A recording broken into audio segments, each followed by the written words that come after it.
Hi guys, today I'm gonna talk to you why ukulele is the best music instrument, especially for beginners. As you probably know, the ukulele is familiar like a little guitar. Yeah, girl. But it is only the first look. The ukulele uses specific thing and it is re-entrant tuning. It means the fourth string tuned and sound so high. It is so illogical for guitar system and tune. Due to this, the ukulele has a distinctive sound that has gained mainstream recognition. And of course, you can understand sound of piano, drums or guitar.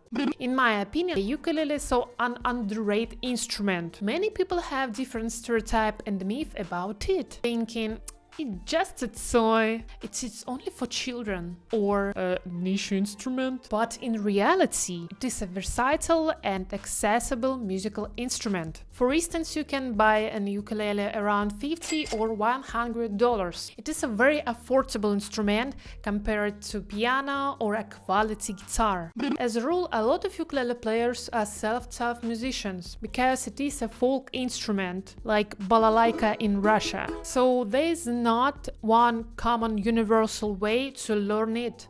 The reason why I love the ukulele, because it lowers the entry barrier. You can play absolutely everything: chords, drums, finger pickings, melodies. You can create different vibes from upbeat to mellow across various genres and techniques. The ukulele helps you broaden musical horizons, learn to sight read music, play by ear, girl, improvise, and just start to understand music. So I hope this has motivated you to start playing. Subscribe to my YouTube channel and let's start it together.